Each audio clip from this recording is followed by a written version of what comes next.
Welcome back, everyone. I am the Depressed Eo, and this is Kingdom Death Monster 1.5, Tabletop Simulator, Roll20, all the good stuff. As always, thank you guys for the positive feedback. It's not something I get very often. Then again, I don't actually have a lot of viewers, so, ratios, I guess. But I'm still thankful nonetheless. So, we just finished our hunt against a screaming antelope. We lost a guitar as a result.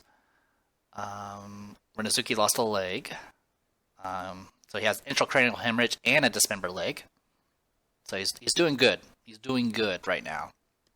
So, let's go ahead and dive through this. First of all, how many... we have one. Okay, we have 2 tinkers. So it's going to be a total of 4, 5, 6, and then 7, 8 because of collective toil.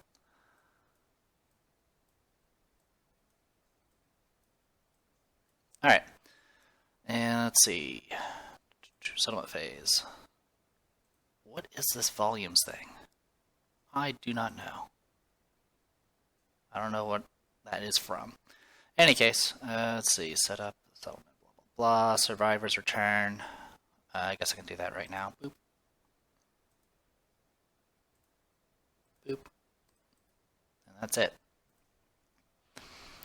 Alright, gain endeavors, update timeline. We'll just take this lantern here, add it to the rest. So this will bring us to 1, 2, 3, 4, 5, 6, 7, 8, 9, 10, 11. Next, we needed to draw a settlement event. We also have to update the timeline, which is going to be Regal Visit, which I believe has been updated, so I'll be reading it off the book. But first, who gets to die today?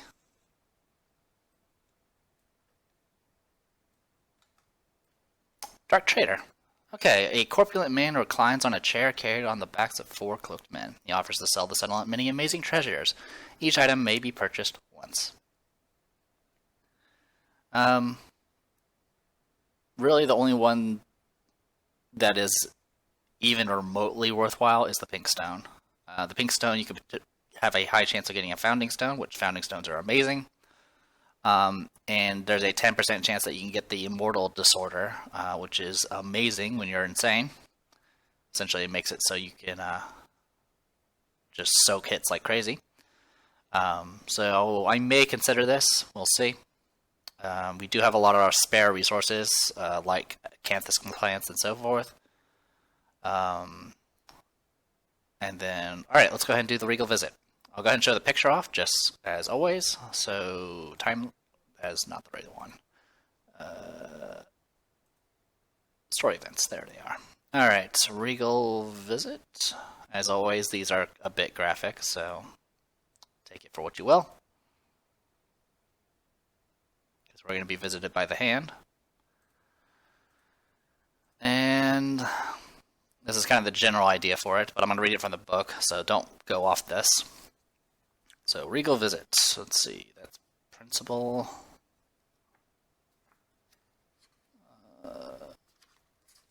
There it is. Okay.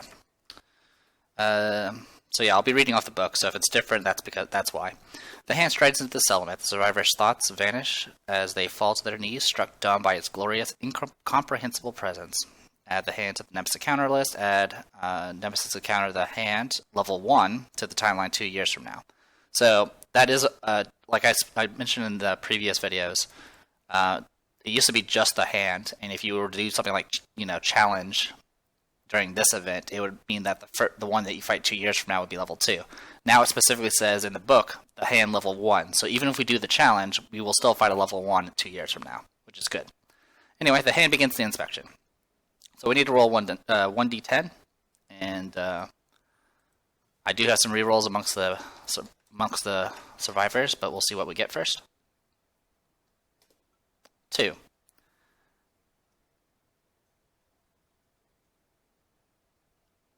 Alright, in one swift motion, the hand draws its sword, and cleaving the lantern oven and 4 survivors asunder. Survivor -4 population, return the lantern oven to the innovation deck, challenge the hand to avoid this loss. I'm going to go ahead and use a reroll. As long as essentially, as long as it involves somebody, I should be able to use a reroll as far as what I've read a while back. So, now if it's changed, I don't know, because I usually don't constantly check the FAQ. In any case, clown piece. You got a reroll? Yes, you do. Alright, we'll reroll again. I'm going to check what my other options are. Now, the two, if you had the Accept the Darkness principle, it would actually have given you +2 population, but I don't have that. So I'm kind of seeing...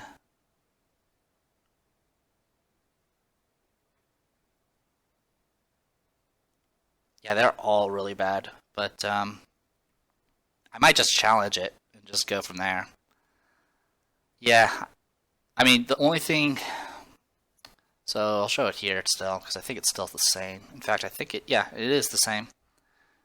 We don't have the guidepost, we don't have Accept the Darkness, so these are all the bad ones.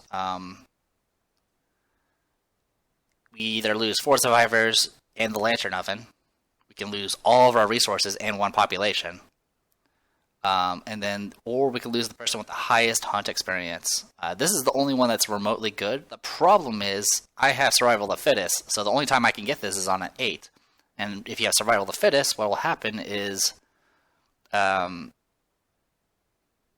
you lose all your endeavors, and all living survivors gain +1 permanent strength, which is awesome, but I don't want to lose all the endeavors.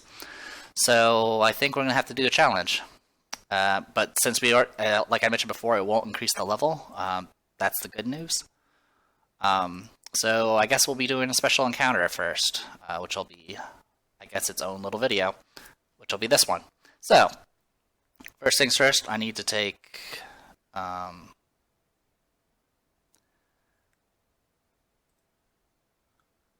believe we still have our gear as is.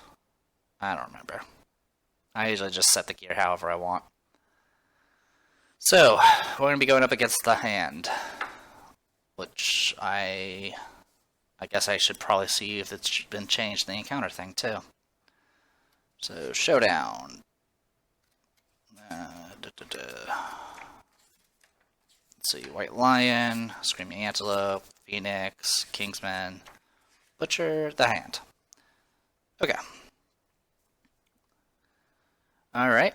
Now this is actually going to be pretty tough because we don't actually have any shields. So what I'm probably going to do... One thing's for certain, I'm not taking the steel sword with me. I'm willing to take...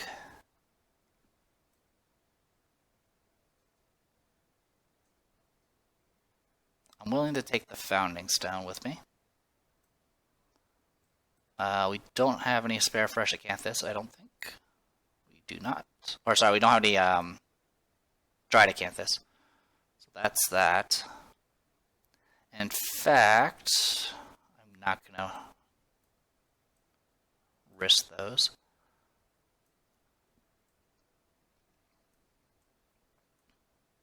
Also, I'm not going to lose Renazuki over this. He's suffered enough. So we're going to take a bunch of just no-name nobodies here. Well, they're all named, so I guess they're not nobodies.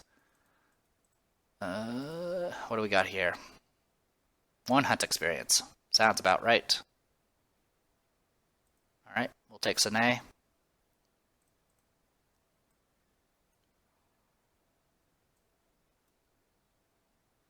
Oop, I grabbed the wrong thing there. Alright. We'll set this up.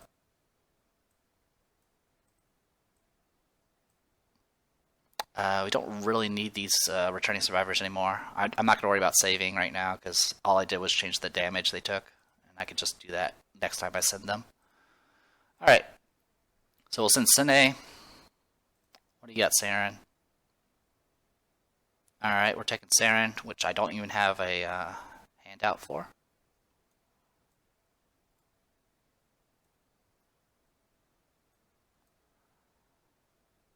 Alright. Clown piece. You technically had a reroll. Axe proficiency 1. Nope. What about you, Junko? Axe proficiency. What's Saren have? Reroll.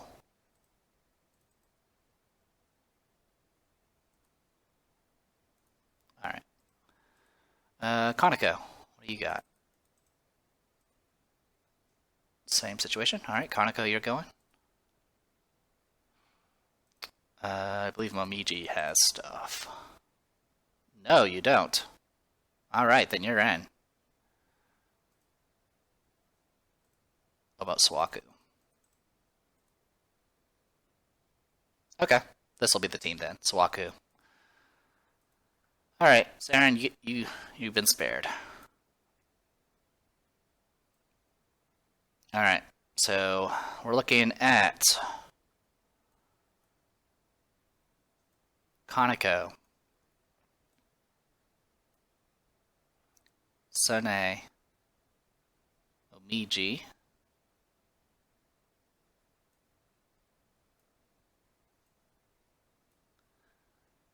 and Suwaku.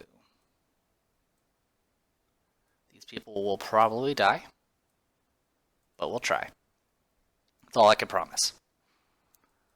Alright. Alright, so I'm just going to pile these over here for now.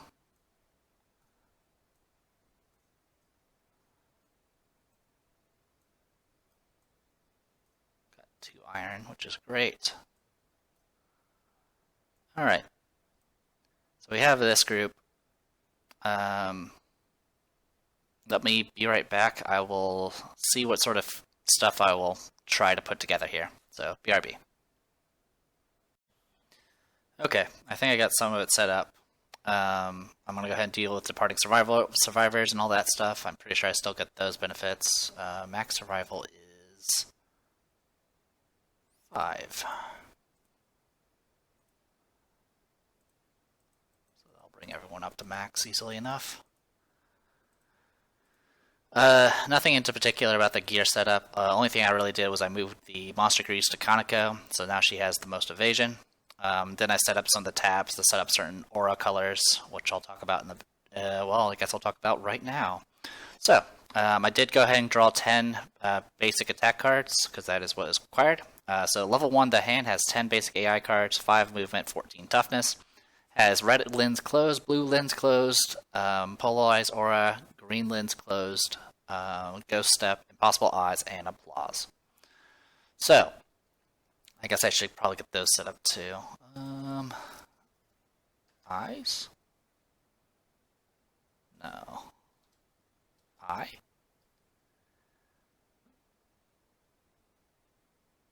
Wait, what is it called? Oh, lens. Closed. So what we want is lens. Alright. So that is what these are. 1, 2. So there's 1 for each color.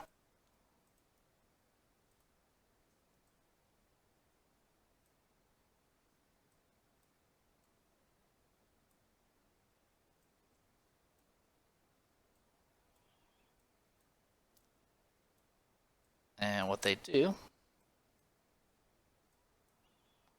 when a survivor with a blue aura wounds the monster, flip blue lens to open. When a survivor with a white aura wounds the monster, select a closed lens and flip it to open. Only flip 1 lens card this way per round.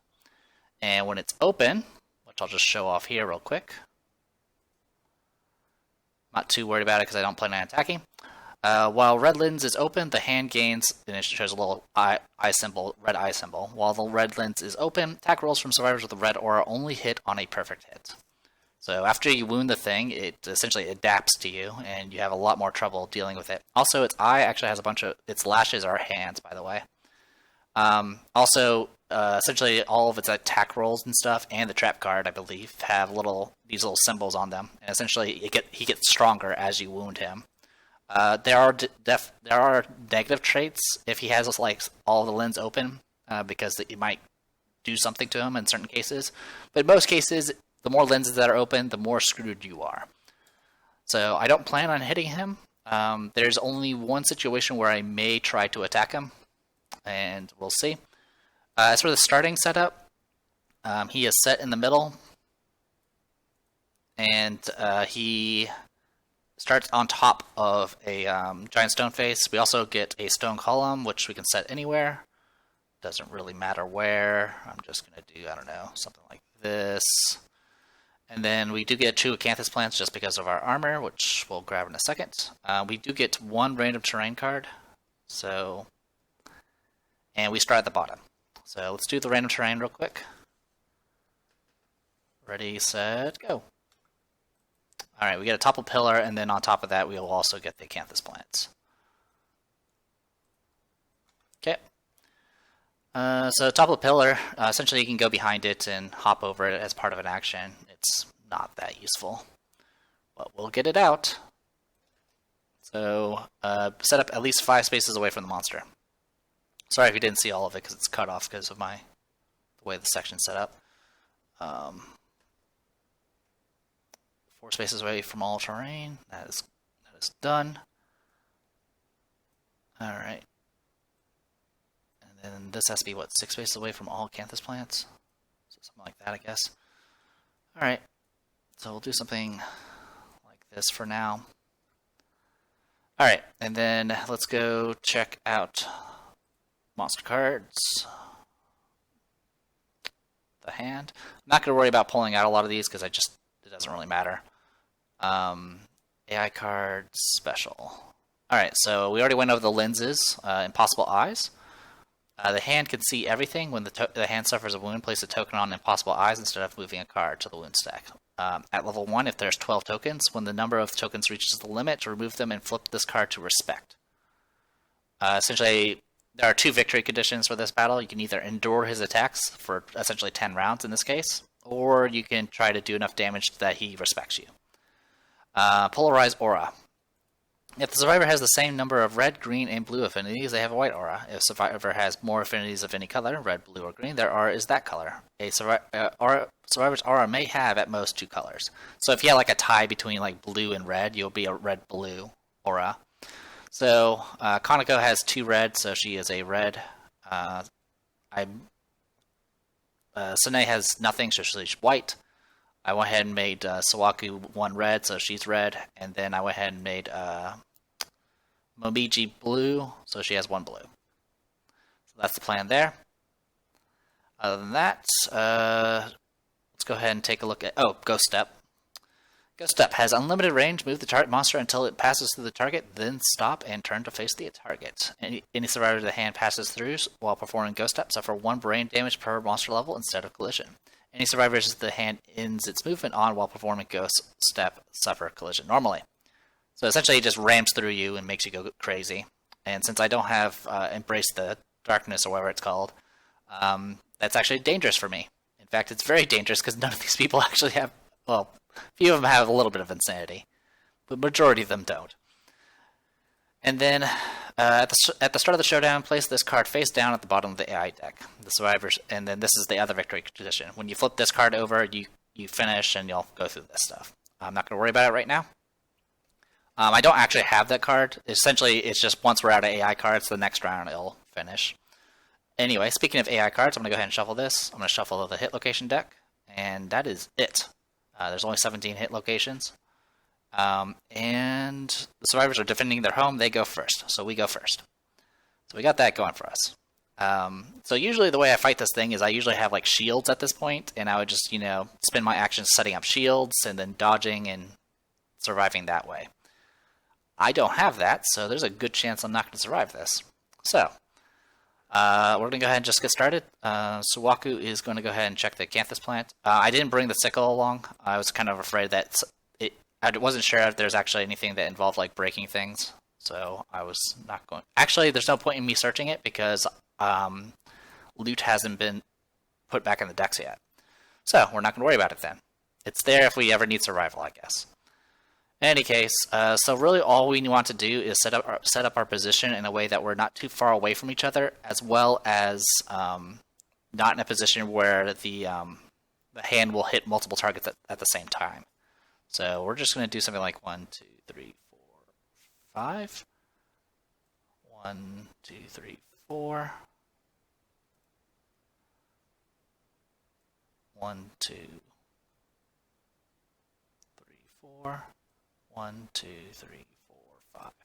Something like this, I guess. It's not the best formation, to be honest. Also, for the sake of simplicity, we'll do... I usually use this to represent like knockdown and stuff. Actually, I can just do this. Whatever, I'll just look it up. I was going to set something up for the auras for the tokens, but I can just zoom out if need be. Anyway, actually, an action I was going to take was going to check the top 3 hit locations, so let's just do that now. Exotic Fur Girdle. If the hand has everything open, it sees too much and goes momentarily blind, flip all lenses to close, otherwise cancel this hit and perform basic action targeting the attacker. And then the hand staggers, gaining -4 toughness and canceling all reactions until end of turn if you wound it. But the only way you can wound it is if all eyes are open. If you critical wound this, you will get everyone gets +1 survival, and this will get -1 damage token, which is nice sounding. But this guy hits like a truck already, so it doesn't matter. And then there's the Shadow Fabric Gloves. If you have the green lens open, it becomes super dense and has +4 toughness to wound this location. Super dense, I believe, is what breaks fragile, like brittle weapons and things like that. And failing the hits, it will essentially counter, doing 5 damage, knockback 7, and bash. And it just selects a survivor within 2 spaces of the monster. And if you critical hit, ignore all closed lens effects and instead flips a lens card of your choice. A piece of armor breaks loose, gain 1 broken lantern. And then this last one looks to be similar. Failure is perform ghost step, targeting the attacker. The monster stops the hit with a single hand and shoves the attacker away. They suffer 3 brain damage and knockback 7. And the critical wound is the same. So what I was checking for is there's a certain hit location which actually can knock him down if you crit. And if you hit him, I think it's either hit or wound. I think probably wound. If you wound him while he's on his back, you automatically get respect. But since that's not there, I'm not going to worry about it. Anyway, it's also, I can take a look at the top 2. Actually, let me check something. Because I remembered something about this. Nope, not respect. Applause.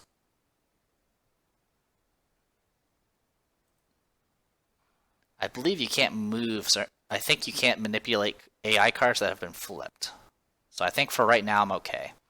So I'm going to go ahead and use Rawhide Headband as well. And I'm going to take a look at the top 2, which would have been something I should have done before I started moving. So Liver Blow would have been closest survivor with most green affinities, or it'll be closest threat. And then the other one's blue affinities. All of them are bad. I mean, one way or the other, we're going to have to go through these. So I'm going to put the blue one up first. And we'll see what happens. Our blue is Momiji. Alright, so like I mentioned before, we'll just do this. Bullet Jab, survivor with most blue affinities, that's Momiji. Ghost Step, then attack target, 5 speed, 2 accuracy, 2 damage. Now, if any of these eyes were open, it would do additional things like bleed, increase accuracy and damage, and hits cannot be blocked or dodged. The +4 accuracy does apply even though it's 2+. It essentially counteracts dodge or evasion. Anyway, so it's going to go boop, boop, boop, boop, boop. Or sorry, let's do this the right way. So down first. There.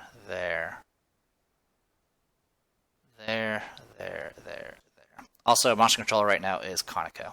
So Momiji will take 1 brain damage. So I'll trigger that. It's going to turn around, because it always goes through the target. And then it's going to turn around, and it's going to do bullet jabs. It's going to attack 5 times. Roll 5d10. Hits on 2s. Momiji has 1 evasion, so hits on 3s. No other benefits. I'm just checking to see if there's anything worthwhile for bone earrings. There wasn't. Okay. So 5 attacks, hits on 3s. Have fun. 1 miss, 4 hits. Not surprised. So 4d6. Oh, I need to set everyone's armor. I completely forgot to set people's armor. We couldn't use the shrine because we never had an opportunity to do so. So it's going to be what it is. All right, takes care of you. Oh, you also have 1 armor, and that was the armor in the waist. Yeah, sorry about being all over the place. 2 full white lion set, I'm assuming. Yes, full white lion set. So Sawaku has 3s in all locations. So she might be able to survive a punch. Sune has some armor. Not a lot, but some. 3, 2... That's it. Okay. We haven't had a chance to get a new skull helmet. 3 in the waist, 2 in the legs. And then 2s in all locations with the rawhide set. There we go. Alright, now let's go ahead and roll the 46. Each of these attacks, by the way, does 2 damage. So there's head, waist, legs, and chest. So legs, waist, chest, and we're done. And we actually can take the head, so we'll take the head. And there you go. Actually, we'll go ahead and dodge the head. It's the most dangerous one. Alright, that takes care of that. She is knocked down, obviously, for so many reasons right now. And there you go. First card taken care of. It's now our turn. At this point, what I kind of do is I kind of just set up kind of like a little bit of a box around it. So, go something like this.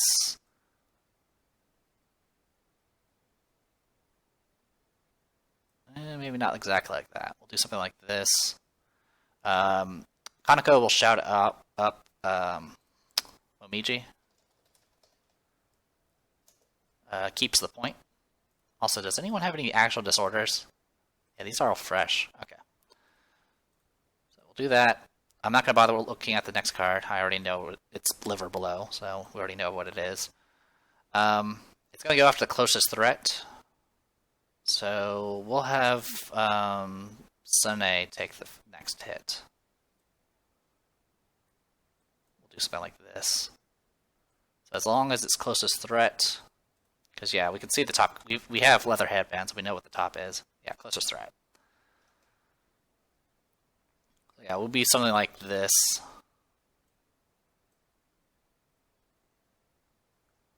All right. And Monster Control is going to end up going to Sune next, which conveniently will get her sanity. Alright, let's do this. So, next card, we already know it's Liver Blow. It's going to go after green affinities. No one has green affinities, so it's going to go to closest target. Also, you do not want to trigger the penalty, by the way. The basic action for this guy, by the way, is Bash, Knockback 10, and puts the hand back in the center of the board. The penalty is essentially he just points at somebody, and there's a 1 in 10 chance that will kill the person, and then there's a 90% chance that it will kill them if they have no survival. Otherwise, they lose all survival and suffer broken ribs. So, yeah. Anyway, Ghost Step, and then Phase Through, attacks twice, each attack does 5 damage. Attack gains +3 speed, +3 damage. Target gains +5 insanity, and then target loses all survival. So, all pretty nasty stuff. So, I'm going to go through Sune like this. Sune will take 1 damage, but she's also the monster controller, so she gains back the insanity, so it doesn't matter.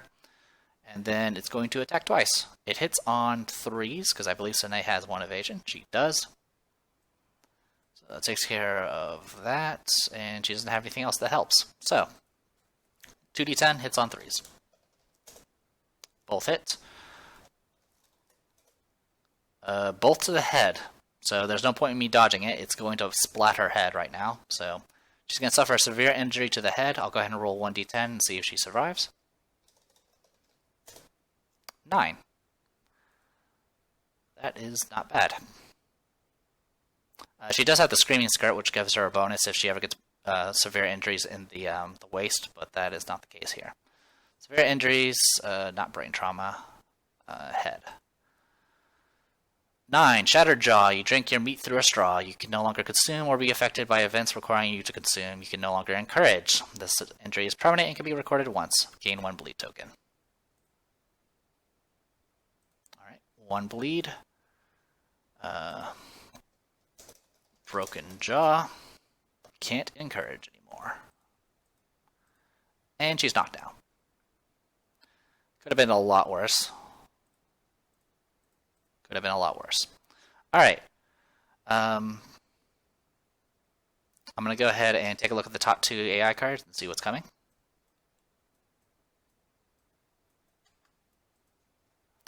Alright, so there's Thunderbolt Right, which is going to go after Survivor with the most red affinities. That is Konako. This thing, you get knockback 12 and bash, can gain Headhunter and +1 speed, and can make it so you get -3 to your injury roll results. So essentially, with a -3 injury roll result, if you got a severe injury to the head by this thing, you literally would die 70% of the time from a head explosion or decapitation. So, with that all said and done, let's go ahead and I'm going to have... we'll have Sawaku. Actually, no, it'll be Konako. No, it'll be Sawaku. So Sawaku will shout up Sune.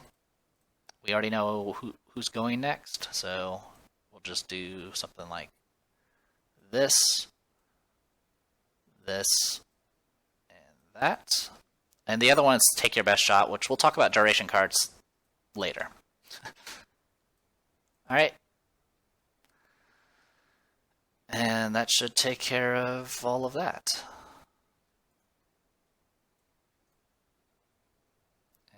And Konako can just move up like this. Actually, she can just move up like this and it'll be fine. Alright. So, oops. Monster Controller is going to be Sawaku next. As always, if I make any mistakes, I apologize. So next one, Thunderbolt Right. It's going to go after Konako because she has the most red affinities at 2. So it's going to go zoom.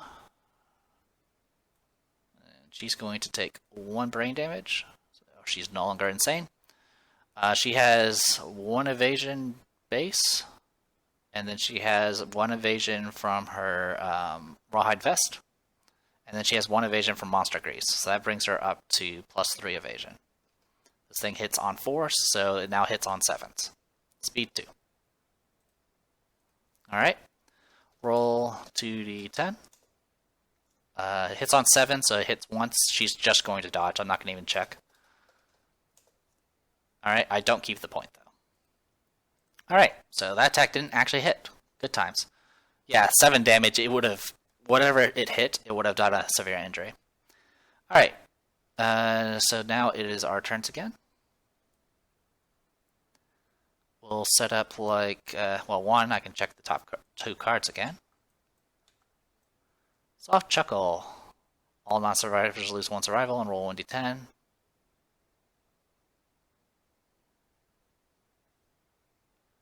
Wow, that thing terrifies me. Alright, well, I guess we'll be learning about the duration card. So, we'll set up that way. Speaking of the duration card, how's it work? Right.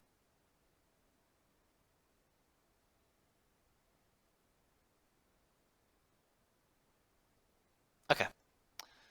So, we'll talk about that. Alright, so this thing is pretty straightforward. What we're going to do here is just do this. Alright, and it's going to be its turn. I don't have anything else I can do. So, top card. When this card is drawn face down, the monster turns away from the most possible survivors, then it moves 1 space forward and crosses its arms. So it turns away from the most survivors. It's going to be this way. And it's going to take 1 step forward. So essentially, it's just he's purposely showing his back. While this card is in play, the monster gains -10 evasion, which means you pretty much hit on 9s, unless, of course, or you hit on everything except for 1s, and unless, of course, there's the open eyes. And if you get the trap card for any reason, it does essentially based on the number of eyes that are open. So brain traumas, random severe bodily injuries, random severe head injuries. And then when this card is drawn face up, draw an AI card. So the way a duration card works is first you draw it, you flip it, and you put it back on top of the deck. You cannot manipulate it once it's on top. So we'll just leave it as is. So it's just going to move away, and that's it. We're not going to attack him. So what's going to happen next is it's just going to do its thing. So this gets put away. Then when it's drawn face up, which is what I just did, we draw an AI card. So we draw an AI card. It's Soft Chuckle. The noise fills the survivors with an unprecedented dread. All survivors lose 1 survival and roll 1d10. Add each survivor's courage to the result. On a 15+, the survivor is knocked down in fear. Otherwise, they suffer 5 brain damage, gain a -1 accuracy token from shaking limbs, and full move directly away from the monster. And then it closes all its lenses.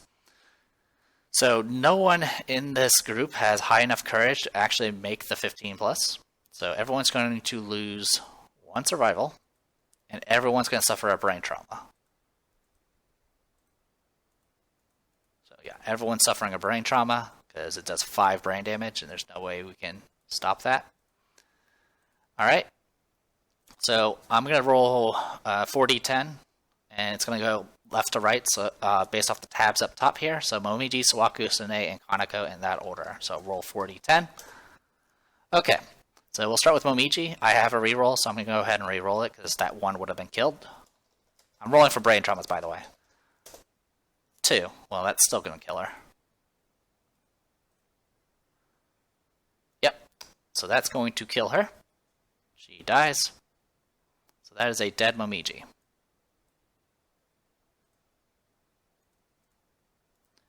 Alright. I do believe we get endeavors from it, which is neat. When survivors during a hunt or showdown phase.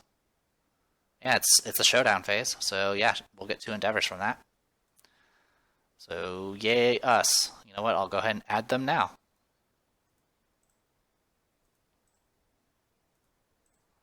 That's also the good news, is if everyone dies, we're just going to get 8 additional endeavors. I mean, technically we're not supposed to be getting endeavors, but this is a specific ability of the Graves, so good stuff there. I mean, I'll check that again just to be sure.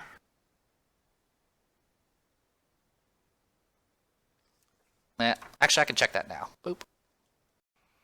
Alright, checking one forum entry, they say it counts, so I did get the +2. And then everyone else... we got a 4, 6, and 6. So Sawaku got, you know what, I'm just going to remove Momiji. There's nothing of note here. She used a reroll and it didn't save her. Alright, so 4 for brain trauma is Flee. You are knocked down and suffer knockback equal to your movement towards the closest board edge. Gain 1d5 insanity. Okay, so I'll roll 1d5. She gains 5 insanity. Sawaku is now very, very bonkers. Alright. And then she's going towards the closest board edge. 1, 2... I can't go through people. 3, 4, 5. Oh, actually, no, that's not how it works. 1, 2, 3, 4, 5. It would actually go through them. So, they would be knocked down one way or the other because of collision. I believe that's how it works. I'll check it. Be right back. Okay, yeah, so it does pass over the survivor, so they both suffer essentially knockdown. Alright, so that takes care of Sawaku. The other 2 have 6s, which is Danger Seizure. You thrash about wildly, dealing 1 damage to yourself and every adjacent survivor, gain a random disorder, and 1d5 insanity. So I'm going to go ahead and roll 2d5, and I'll just go in order by the tabs up above. So 2d5. She gains 3 insanity. Get 1. And then 2d6. We'll do hit locations next. Alright, Kanako will take a damage to the head. And the other one was body. Okay. And then gain a random disorder. So we'll roll the disorder deck. We have to do these individually. So we'll start with Sune first. Immortal. You are immortal. You will live forever and cannot be killed. While you are insane, convert all damage dealt to your hit locations to brain damage. You are so busy reveling in your own glory that you cannot spin survival while insane. So, Immortal is one of the better ones. But it is kind of bad because she's technically insane, but literally what's going to happen is she'll take 1 damage, and then she becomes sane, and the rest of it will go through, which will be bad. And then I need to put this back and shuffle again. And then draw. And I literally shuffled that. You saw me shuffle. In fact, I shuffled like 3 times. Well, both got Immortal. I'll take it, I guess, but it won't do anything for her because her sanity's not high enough. Alright. And then, let's read the rest of this. Otherwise, they suffer 5 brain damage, gain a -1 accuracy. I'm not going to worry about the -1 accuracy, because they're not attacking. Full move directly away from the monster. Alright, well... brain damage happens first, so they're knocked down, so they can't move. 2, 3, 4, 5, but she can. Alright, and that takes care of that turn. That's done. It's now our turn. Kaneko and Suwaku are both knocked down, and the only person that's still standing can't encourage. So I literally can't do anything. So 1, 2, 3, 4, 5, I guess, and we'll just see what happens. Alright. Draw a card.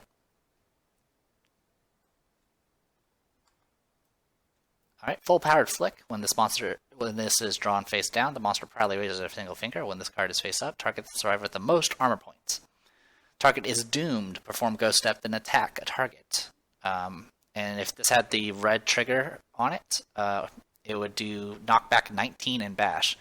And then it says, during knockback, instead of stopping at the board, stopping a survivor's movement at the board edge, the survivor goes flying off into the darkness, never to be heard of from again. Dead.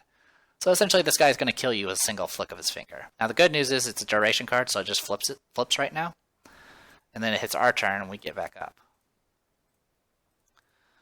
Most armor is Suwaku.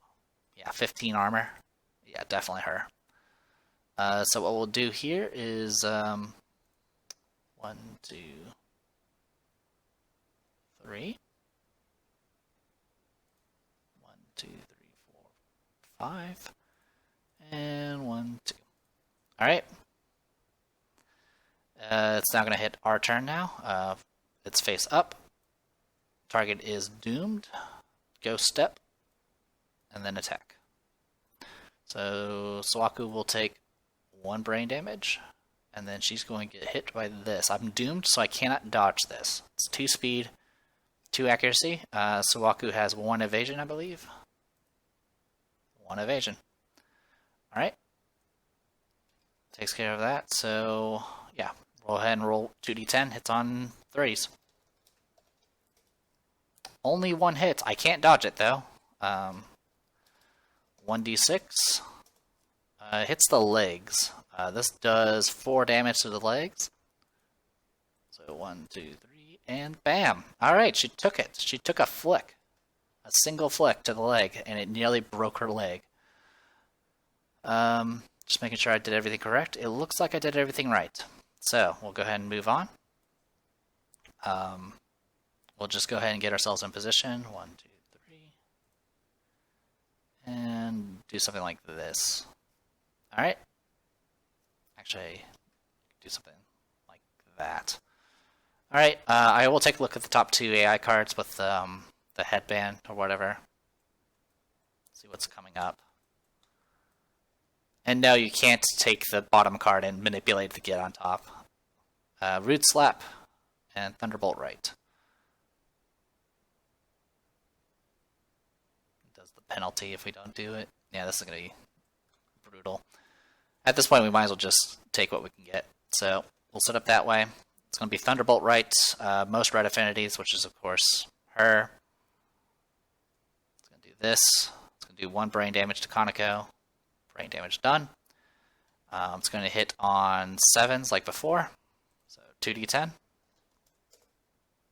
1 hit, she'll just dodge it. I'm not going to risk it. I'll roll 1d10 to see if she keeps the point because she's wearing full rawhide. She doesn't. Alright. We're still alive. So that resolves that. Kaneko will just loop around like this. And take a look at the top 2 cards. Line up, Root Slap. Alright. We'll do Root Slap first. 1, 2, 3, 4, 5. 1, 2, 3. Alright. Monster's turn. Duration card. When it's drawn face down, the monster points at the ground. When this card is drawn face up, target and attack a survivor in the right spot. If there's no wing in the right spot, it'll do penalty, which we've already gone over. It's pretty bad. This will do 2 attacks at 6 damage each, accuracy 2, all sorts of nasty things. So it's going to be Sawaku here. She could potentially survive it. Yeah, she could potentially survive it. Actually, no, she can't. Nope, no one can survive it. 6 damage. There's no way to survive it. In that case, yeah,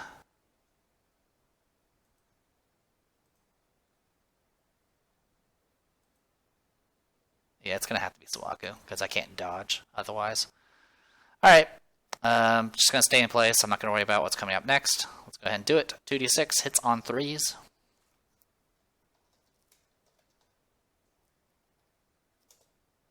Both hit. Glad I didn't bother trying with Kaneko, because that would have hit either way. Chest and waist. So I'm going to pick... They're all bad. Like, don't get me wrong, they're all bad here. I'll take it to the waist, and I'll dodge the other one. Okay. So we got to roll 1d10. 9.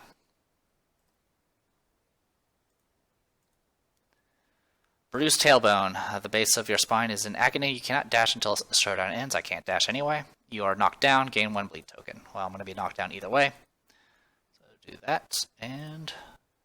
Alright. That could have been a lot worse. Okay. I already know what's coming up next. So we're just going to do 1, 2, 3. 1, 2, 3, 4. Okay. Next it's going to be this top card. Line up. When this card is drawn face up, or face down, the monster casually opens its arms. When this card is drawn face up, target and attack all survivors in the right spot. So you have to line up. If this attack does not hit every living survivor, it performs the penalty. So everyone has to be in front of it. Else it's a waste. It's 2 attacks, 6 accuracy, 2 accuracy, 6 damage. So it's like the root slap from before, but for everybody. Essentially, it's a lined up slap. So we're not going to do anything else. There's literally, this would be an opportunity to prep things like shields and things like that, but I don't have any. So it's literally just going to be brutality. So the way I'm going to do this is I'm just going to roll... Yeah, I'll just do them one by one. So I'll start with top to bottom, Kaneko. 1 miss, 1 hit. I'm going to go ahead and just dodge. She keeps the point, so Kaneko's done. Next is Sene. 1 hit, she'll dodge as well. Oh, she can't dodge. She is insane. So this is going to be 1 hit. It's going to be to her waist. So what's going to happen here is it's 6 damage. So it's going to go 1 damage. I'm no longer insane, so I'm no longer taking damage to my insanity. That's 1. This will bring it down to... That's 4 damage in total. 5 damage, 6 damage. So no severe injury, but she does get knocked down, and she's now no longer immortal. Also, Sawaku should be standing right now. And then the last one is Sawaku. Yeah, I figured I was going to really wreck her. Alright, 2d6. Head and legs. There's not much that can be done here. I'll dodge the headshot, and then I will take the legs, which is going to be a severe. So 1d10. 6. I'm guessing that she's losing a leg here. Torn Achilles tendon. Your leg cannot bear your weight until the end of Showdown. Whenever you suffer light, heavy, or severe injuries, you are also knocked down. Skip next hunt. Gain 1 bleed token. Okay. I will happily take that. Okay. So she's knocked down as well. that's it. We resolved it. So there's one card left, and then after that, it will be Applause. So I'll go ahead and take a look at what the top AI card is. It's going to be Bullet Jabs. It's going to go after Blue Affinities, which is nobody. So it's going to go after Closest Threat.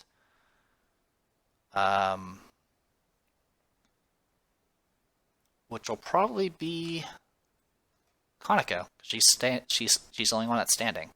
So what we'll do here is we'll just set up like this. And it's going to be its turn. It's going to do Bullet Jabs.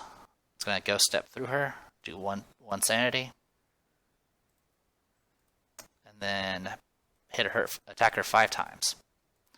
It's accuracy 2, but she has 3 evasion, so it's accuracy 5 now. So I hit on 5+. 5d10. 2 hits.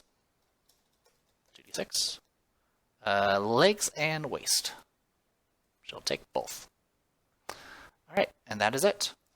At that point, we get up. We have an opportunity to make attacks if we wanted to. Like, if we really wanted to beat this thing down. I have beaten this thing down once, but it's not... It's honestly... It can get you a secret fighting art, but other than that, it is a lot of pain to deal with this guy if you attack him. Essentially, the only reason you would ever do it is if you have a lot of strength, and essentially you just surge him to the ground, is essentially the idea. Anyway, we'll go ahead and get started on this. It's going to be Applause next, which I'm just going to pull it up here. Applause. The survivors fall to their knees in agony, their bones suddenly twisting and changing. For each survivor, cure all broken injuries and roll 1d10. Broken jaw is healed.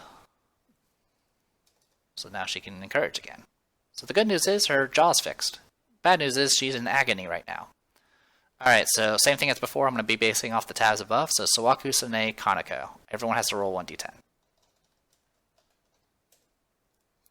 Alright, so I'll start with Sawaku. Spend 1 survival or die from shock. She'll spend her 1 survival. Sune is going to die unless I use her reroll, so I will use her reroll.